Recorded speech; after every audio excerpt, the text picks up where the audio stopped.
لا يزال الخير حيا لا يزال إن في الدنيا سلاما. بسم الله الرحمن الرحيم. الحمد لله رب العالمين، والصلاة والسلام على سيد الأنبياء والمرسلين محمد وعلى آله وأصحابه أجمعين. أما بعد، أعوذ بالله من الشيطان الرجيم. بسم الله الرحمن الرحيم.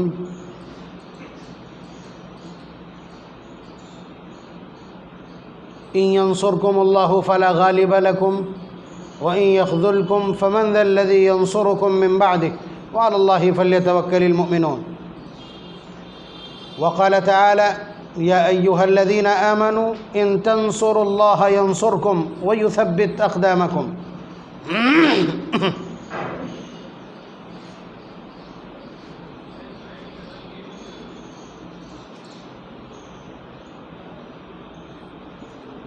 ہم ایک ایسی قوم ہیں زمین کے اوپر، ایک ایسی ملت ہیں کہ جسے اس چیز پر زیادہ بھروسہ ہے جو نظر نہیں آ رہی ہے اس کے مقابلے میں جو نظر آ رہی ہے.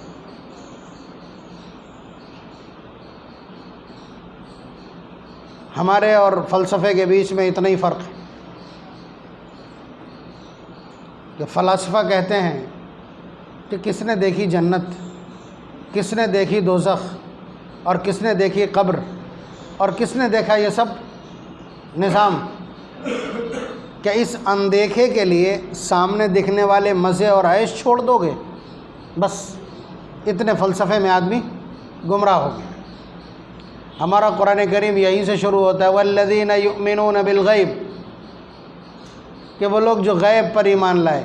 جنت دکھتی نہیں ہے مگر ایمان، جہنم دکھتی نہیں ہے مگر ایمان ہے. اللہ کو دیکھا نہیں ہے مگر اپنی جان کے ہونے سے زیادہ اللہ کے ہونے پر یقین.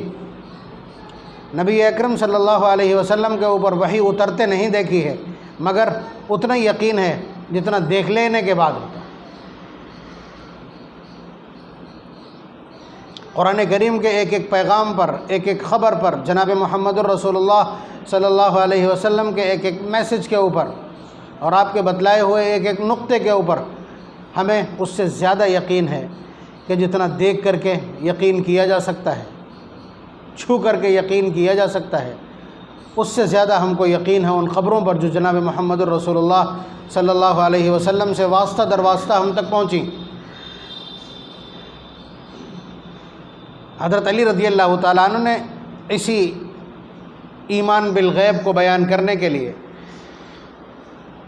اپنی مضبوطی کو ذکر کیا کہ لئن کشف الغطاء، کہ اگر غیب کے یہ سارے پردے ہٹا دیے جائیں، جنت اور جہنم سامنے دیکھنے لگے، فرشتے سامنے دیکھنے لگے، پلسرات سامنے دیکھنے لگے، میدان محشر کا پورا نظام سامنے دیکھنے لگے، مزددت ایمانا، ایک شمہ برابر بھی میرے ایمان میں اضافہ نہیں ہوگا.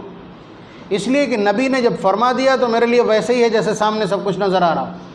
میرے علم میں، میرے ایمان میں مطلق اضافہ نہیں ہوگا. تو اسی طرح کا یقین جب تک نہ ہو، اس طرح کا جب تک یقین نہ ہو، اب دیکھیں جا بجا نبی اکرم صلی اللہ علیہ وسلم نے اس طرح کے پیمانے اور اس طرح کی کسوٹیاں رکھی ہیں. مثلا فرمایا: لا یؤمن احدکم حتی یکون ہواہ تبعا لما جئت بہ، جو پیغام میں لے کر کے آیا ہوں، وہ پیغام، وہ دین، وہ طریقہ تمہیں اس سے زیادہ پسند نہ ہو جو تمہاری اپنی خواہش کہتی ہے، تو تمہارا ایمان مکمل نہیں. یعنی تمہاری جو اچھا ہے، تمہاری جو خواہش ہے، تمہاری جو چاہت ہے، تمہاری جو آرزو ہے، اس آرزو اور چاہت پر میرا لایا ہوا طریقہ جب تک غالب نہ آ جائے اس وقت تک تم ایمان والے نہیں ہو سکتے. فرمایا: لا یؤمن احدکم حتی اکون احب الیہ من والدہ وولدہ والناس اجمعین، کہ تم اس وقت تک ایمان والے نہیں ہو سکتے ہو جب تک تم مجھ سے، اپنے والدین سے، اپنی اولاد سے اور دنیا کے تمام لوگوں سے زیادہ محبت نہ کرنے لگو، اس وقت تک تم ایمان والے نہیں ہو سکتے. حضرت عمر رضی اللہ تعالیٰ عنہ نے جب اس طرح کی گفتگو سنی تو ریڈنگ کر کے بتائیں، یعنی اپنے جو ان کے حواس ہیں، جو اپنا ریلائزیشن ہے، اس کی باقاعدہ ریڈنگ کر کے بتایا کہ اللہ کے رسول ہر چیز سے زیادہ آپ محبوب ہیں سوائے میری جان کے، یعنی مجھے اپنی جان سے زیادہ لگاؤ ہے آپ کی بنسبت۔ تو حضور نے فرمایا کہ عمر ابھی مکمل نہیں ہے۔ اس کے بعد حضور نے ایسے کر کے ہاتھ رکھ دیا حضرت عمر رضی اللہ تعالیٰ عنہ کے سینے پر، تو حضرت عمر رضی اللہ تعالیٰ عنہ فرماتے ہیں میں نے اطمینان اور ٹھنڈک اپنے دل میں محسوس کی، اگلے ہی پل بول اٹھے کہ اللہ کے رسول اب اپنی جان سے بھی زیادہ آپ سے محبت کرتا ہوں۔ تو حضور نے فرمایا الآن یا عمر، عمر اب جا کر کے کمپلیٹ ہوا ہے، اب جا کر کے آپ کا ایمان مکمل ہوا ہے۔ تو آپ اندازہ کیجئے کہ ہمارا تو ایسا کچھ بھی نہیں ہے، کہیں کچھ محسوس نہیں ہوتا۔ مثال کے طور پر دکان جب چلے گی تبھی رزق ملے گا، یہ ہمارا کہنا ہے، کام جب چلے گا تبھی رزق ملے گا، کاروبار جب چلے گا تبھی رزق ملے گا۔ ہم یہیں اٹکے ہوئے ہیں۔ یہی وجہ ہے کہ آپ نے دیکھا ہوگا ماضی میں کتنا کوسا گیا حضرات علماء کرام کو، مدارس کو۔ چٹکی ہے یہ کہ یہ مولوی قوم کو پسماندہ بنانے کی کوشش کر رہے ہیں، بس مدرسہ مسجد، اللہ، نماز، روزہ، زکوٰۃ، اسی کی بات کرتے ہیں، اور نہ انہیں ٹیکنالوجی سے مطلب ہے، یہ قوم کو آگے بڑھنے نہیں دینا چاہیں گے۔ یہ الزامات لگانے کے لیے ایک کمزور طبقہ ہے جس پر آ کے نزلہ گرتا ہے، جبکہ سچ یہ ہے 2.5 سے 2.5% 2.5% بچے، 2.5 سے 2.5% قوم کے بچے صرف مدرسوں میں پڑھتے ہیں، اور وہ بھی وہ ہوتے ہیں کہ جن کے 4 بچے ہیں، 3 تو اسکول میں چل گئے، چوتھا چل ہی نہیں پایا، 2-3 سال کے جیون میں پڑھا رہا، نہیں چل پایا، اٹھایا مدرسے بھیج دیا، کسی کام کا تو بن جائے گا۔ یہ کنڈیشن ہے۔ مدارس کو وہ بچے ملتے ہیں اور ان کی تعداد بھی 2.5% ہے، اور اس پر یہ الزام ہے۔ یہ 97.5% بچے جو باقاعدہ math, English, science, physics, chemistry, biology پڑھ رہے ہیں، یہ کیوں کامیاب نہیں؟ آپ انہیں تراشیے نا، کیوں ان کے پیچھے پڑیں؟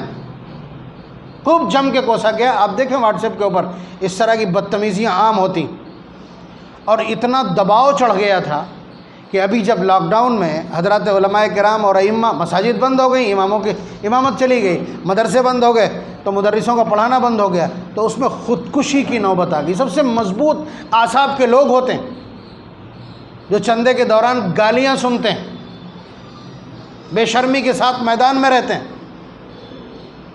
اس کے باوجود ان لوگوں کے حواس جواب دے گئے تھے۔ اور طلباء کا ایک بڑا طبقہ، میں تو چونکہ اسی طرح کے گروپ سے جڑا ہوا ہوں، طلباء کی ایک بڑی تعداد کہ ہم وہ سب کچھ پڑھ کے آئے جو اب مارکیٹ میں چلتا نہیں، ہم نے وہ پڑھا ہے جس کی اب کوئی قدر و قیمت نہیں بچی۔ ایک بڑی تعداد ان لوگوں کی، ان طلباء کی جو آدھے سے زیادہ عالم ہو چکے تھے، کسی کا صرف فائنل ایئر بچا تھا، لیکن چونکہ عمر ہو چکی ہے 22 سال، گھر میں بیٹھ کے کھائیں گے تو ماں باپ کی طرف سے تانے اور تشنی، کام کرنا شروع کیا تو وہ کام کے ہی ہو گئے، وہ وہاں رہ گئے، اور اس پر حالات کی وجہ سے کوئی رد عمل نہیں تھا۔ اللہ تبارک و تعالیٰ کا کرشمہ کہیے، جب لگا یہ کہ قرآن و سنت کی تعلیم اور قرآن و سنت سے جڑے ہوئے لوگ اب رسوا ہونے والے ہیں، اللہ تبارک و تعالیٰ نے ایک سین دکھا دیا جس سے سب کچھ سمجھ میں آ گیا۔ 14 طبق روشن ہو گئے سب کے، کہ تکنیک کوئی چیز نہیں ہے، ٹیکنیکلی کمپلیشمنٹ یا دکشتا کوئی چیز نہیں ہے۔ ورنہ آپ بتلائیے 48 ملکوں کی متحدہ افواج جو تازہ ترین ٹیکنالوجی اور لیٹسٹ سسٹم سے باقاعدہ لیس ہو، اور اس کے باوجود سر جھکا کر کے اور میدان چھوڑ کر کے چلی جائے، یہ کیا ہے؟ یہ اس کو آپ کیا کہتے ہیں؟ آپ کے یہاں اس کا مفہوم کیا ہے؟ آپ کے یہاں اس کی پریبھاشا اور ڈیفینیشن کیا ہے؟ یا ان شیطانوں کو، یا ان ملحدوں کو، یا ان زندیقوں کو، یا ان لامذہب اور دہریوں کو جو ہماری اپنی جماعت میں موجود ہیں، جنہیں اسباب کے بغیر اللہ تبارک و تعالیٰ کی کسی چیز کا کوئی اعتبار اور اعتماد نہیں، جنہیں قرآن کریم کی اس طرح کی آیات سے کوئی سروکار نہیں. اللہ تعالیٰ فرماتے ہیں اِن يَنْصُرْكُمُ اللَّهُ فَلَا غَالِبَ لَكُمْ، اگر اللہ تعالیٰ تمہاری مدد کر دیں تو تمہارے اوپر کوئی غالب نہیں آ سکتا. وَإِن يَخْذُلْكُمْ فَمَنْ ذَا الَّذِي يَنْصُرُكُمْ مِنْ بَعْدِهِ، اور اگر وہ رسوا کر دیں تو کائنات کی کوئی طاقت نہیں جو تمہیں رسوائی سے بچا لے. یہ اللہ تعالیٰ کے الفاظ، لیکن یہ ساری آیات بے معنی ہو چکی تھی، بے معنی ہو چکی تھی، مگر اللہ تبارک و تعالیٰ کا کرشمہ ایک شارٹ دکھایا اس طرح کا کہ دیکھو اسباب ہی سب کچھ نہیں. اگر اللہ تبارک و تعالیٰ سے وابستگی مضبوط ہے اور اللہ تبارک و تعالیٰ کی نصرت پر یقین ہے، اور اگر نیت کے اندر یہ اخلاص ہے کہ اللہ تبارک و تعالیٰ کے کلمے کو اور ان کے بھیجے ہوئے قانون اور آئین کو دھرتی کے اوپر نافذ ہونا چاہیے، اور اس کے لیے ہمارا جو کچھ بھی چاہیے ہو وہ ہم سب نچھاور کرنے کو تیار ہیں، پیش کرنے کو تیار ہیں، تو اس طرح کے منظرنامے آپ کو اب بارہا دکھیں گے. اب آپ کو وہ سب کچھ بھی سمجھ میں آنے لگے گا کہ 313 ایک طرف تھے اور پھر اس کے بعد مقابل میں 1000 اور مسلح تھے. اللہ تبارک و تعالیٰ کی یہ ارشادات، لَقَدْ نَصَرَكُمُ اللَّهُ بِبَدْرٍ وَأَنْتُمْ أَذِلَّةٌ، کہ تم بدر میں بہت تھوڑے اور مختصر سے تھے، اللہ تبارک و تعالیٰ نے تمہاری مدد کی. یا دوسری جگہ فرماتے ہیں اِذْ تَسْتَغِيثُونَ رَبَّكُمْ فَاسْتَجَابَ لَكُمْ، تم اپنے پالنہار سے استغاثہ کر رہے تھے، استغاثہ کر رہے تھے، مدد مانگ رہے تھے، پھر تمہارے رب نے تمہاری سن لی، اور پھر اس کے بعد بھیجے اوپر سے ایسے لوگ جو تمہیں نظر نہیں آ رہے تھے. انی ممدکم بِأَلْفٍ مِّنَ الْمَلَائِكَةِ مُرْدِفِينَ، ہم کمر بستہ، نشان زد اور ایسے ایسے بھیج رہے ہیں 1000. اس طرح کے الفاظ اللہ تعالیٰ کے قرآن کریم میں موجود ہیں. سورہ انفال پارہ نمبر 9 کی آیت میں آپ کی خدمت میں پڑھ رہا ہوں.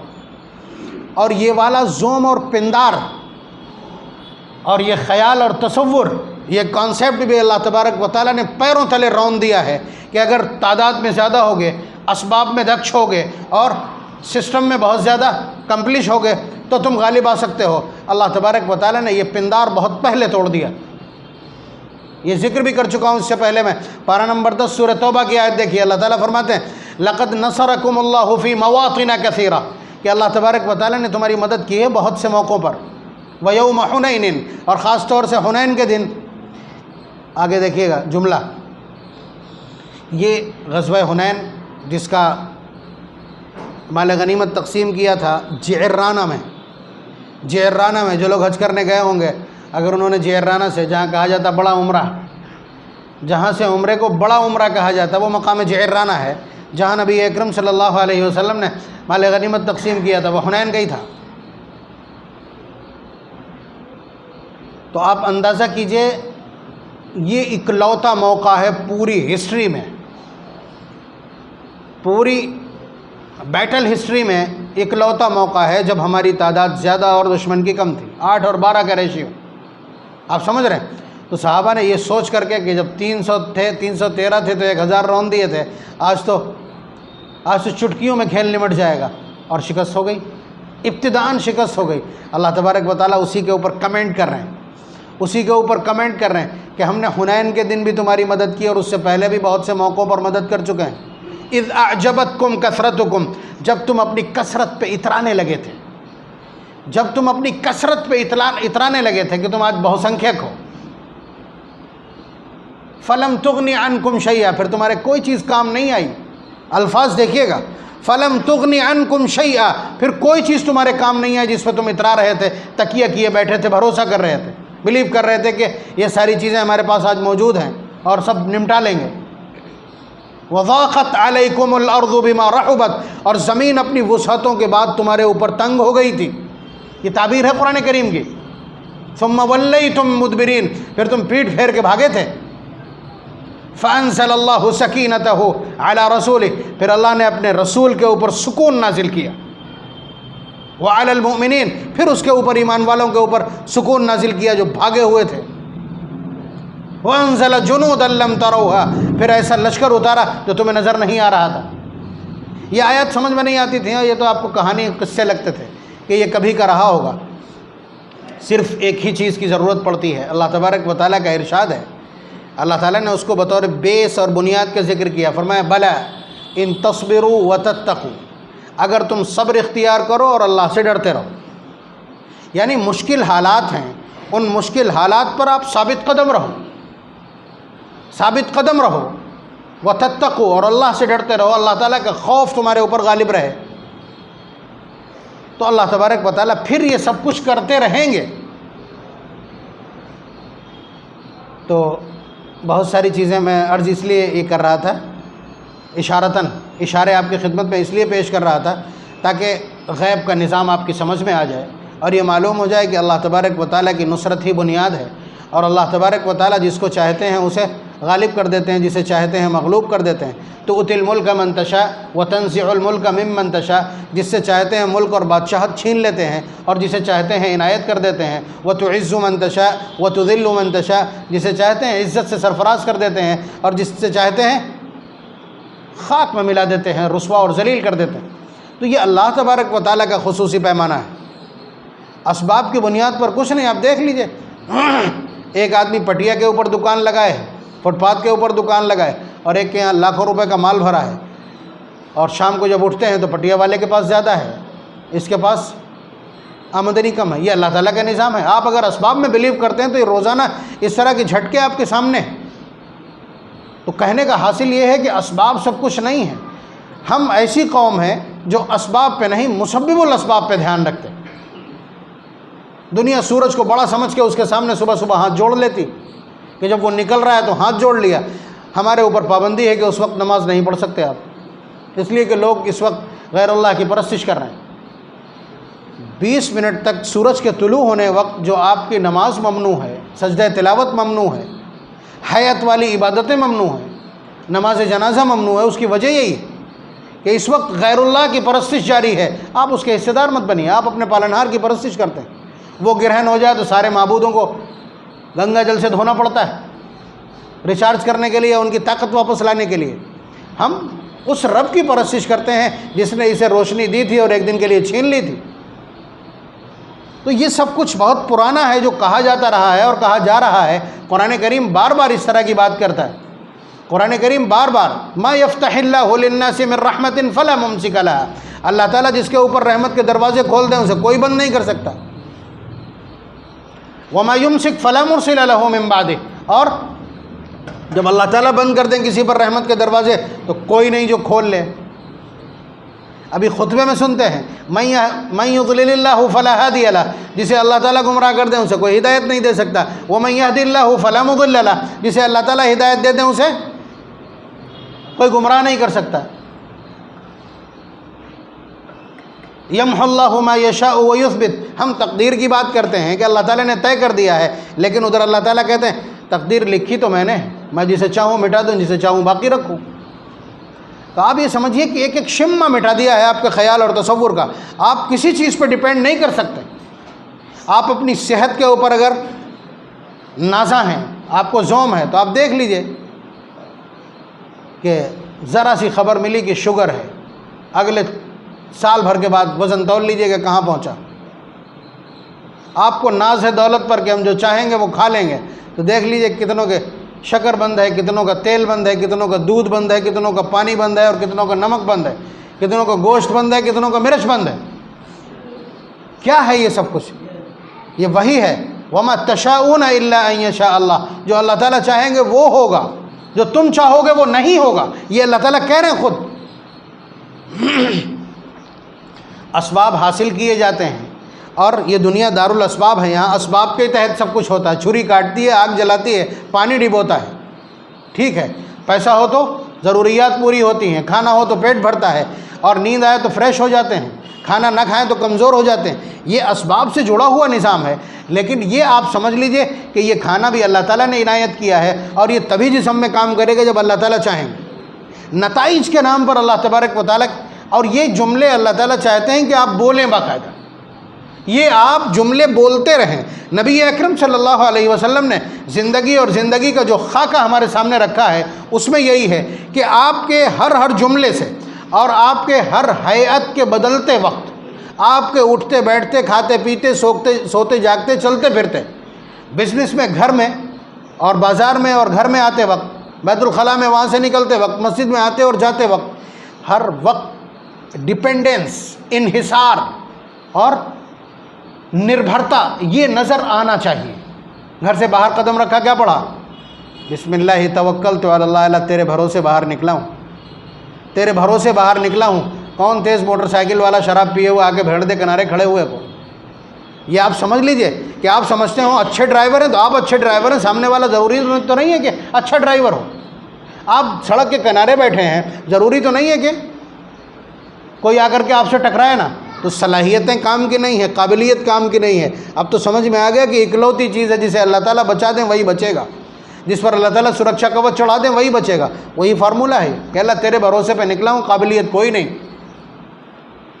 اور دوسری تمام چیزیں، آپ جب دکان میں داخل ہوئے سامان لینے گئے تھے، کیا کہیے؟ اللہم انی اسألک خیر هذه السوق وخیر ما فیها، اے اللہ اس بازار میں جو بھلائی ہے وہ بھلائی میں چاہتا ہوں، واعوذ بک من شرها وشر ما فیها، اور یہاں جتنی برائیاں ہیں ان سے میں تیری پناہ چاہتا ہوں، میں ان برائیوں میں مبتلا نہ ہونے پاؤں۔ اگلا جملہ دیکھیے، اللہم انی اعوذ بک من ان اصیب فیہا یمینا فاجرۃ او صفقۃ خاسرہ، اے اللہ میں تیری پناہ چاہتا ہوں کہ یہاں میرے ساتھ کوئی بارگیننگ کر دے اور مجھے قسم کھا کر کے غلط سودا بھیڑ دے، میں اس سے تیری پناہ چاہتا ہوں۔ جب اللہ تعالیٰ کی پناہ میں چلے گئے تو کیا بچا؟ تو ڈیپینڈنس دیکھیے آپ ہر موقع پر۔ گھر میں داخل ہوئے، اللہم انی اسألک خیر المولج و خیر المخرج، اے اللہ مجھے اچھی جگہ میں داخل کیجئے، یا جو جگہ میرے داخل ہونے کی ہے اس کو اچھا بنا دیجئے۔ آپ کو معلوم ہے آپ نے ٹائل لگوا رکھے ہیں، آپ نے فرش بچھا رکھا ہے، آپ نے اے سی لگایا ہوا ہے، اور آپ کا پورا مکان ویل مینٹین ہے، سب کچھ آپ کو معلوم ہے، لیکن نہیں اس سے کیا کام چلتا ہے؟ آپ نے چکنا فرش بچھایا، ابھی پیر پھسلے گا اور کئی جگہ سے فریکچر ہوگا، کچھ پتہ نہیں۔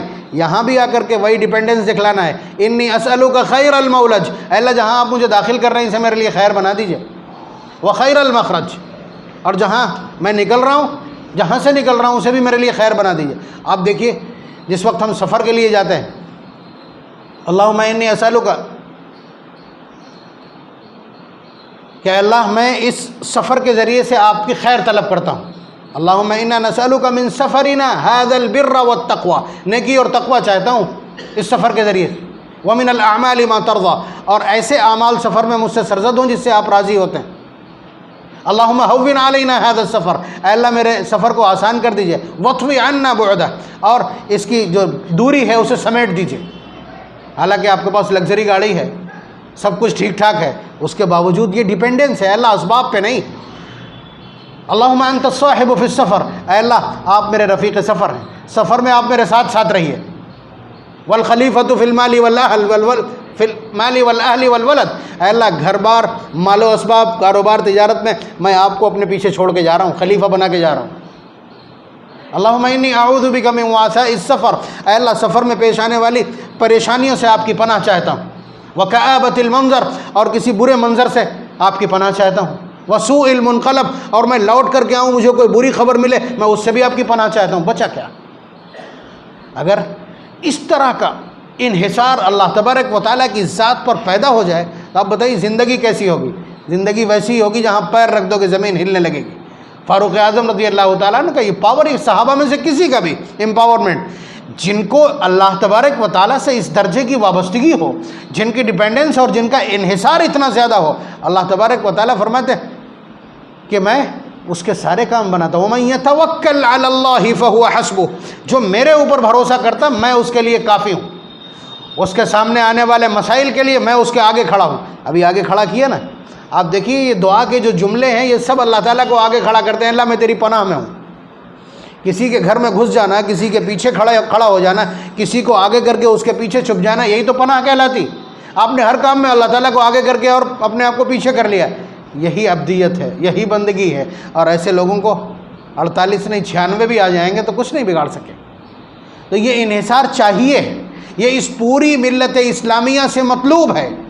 یہ عقیدہ، یہ نظریہ اور یہ قوت، یہ جذبہ، یہ سرشاری اور یہ ہمت اور جرأت اور اللہ تبارک و تعالیٰ کی ذات پر یہ انحصار اور توکل، یہ پوری امت سے مطلوب ہے۔ اور جیسے ہی آپ اس مسئلے میں کوالیفائی کریں گے ترنت وہی ہونے لگے گا جو ہوتا چلا آیا ہے پہلے۔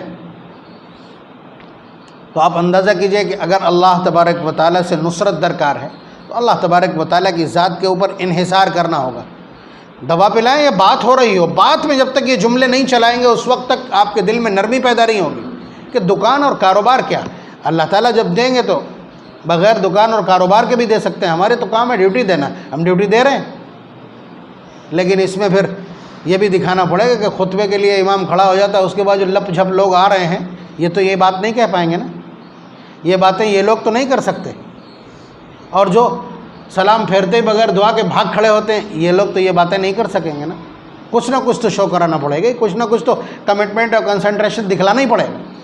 تو کہنے کا حاصل یہ ہے کہ اعمال میں تبدیلی، ایمان میں تبدیلی، حالات اس طرح کے ہیں، حالات اس طرح کے ہیں، ورنہ خوف کے مارے کتنوں کو اٹیک پڑے گا اور کتنوں کا امیونٹی پاور کولیپس کر جائے گا اور کتنے کورونا کی چپیٹ میں آ جائیں گے۔ یہ سب اسی سے پیدا ہوتا ہے، یہ سب اسی سے پیدا ہوتا ہے۔ اگر اللہ تبارک و تعالیٰ کی ذات پر انحصار ہے تو آگ میں چھلانگ لگا دینا اور سمندر میں یوں ہی کود جانا اور صرف دیوانوں کی طرح ایک پرچہ ڈال دینا دریائے نیل میں، یہ بہت آسان ہو جائے گا، یہ بہت آسان ہو جائے گا۔ پھر آپ کو کچھ نہیں دکھے گا سامنے کیا ہے، یہ دکھے گا میں کون ہوں، میں اللہ تبارک و تعالیٰ کا، میں اللہ تبارک و تعالیٰ کا بندہ اور غلام ہوں، جس کے پیچھے پالنہار کی پوری طاقت اور اس کے فیصلے موجود۔ اللہ تبارک و تعالیٰ ہمارے سب کے ایمان میں جلم مرحمت فرمائے اور اپنی ذات سے خصوصی وابستگی مرحمت فرمائے اور اپنی ذات کا تعارف اور اپنی معرفت اور اپنی ذات کے ساتھ طاقتور وابستگی مرحمت فرمائے اور اسباب سے ہٹا کر مسبب الاسباب سے رابطہ قائم فرما دے۔ وآخر دعوانا ان الحمد للہ رب العالمین۔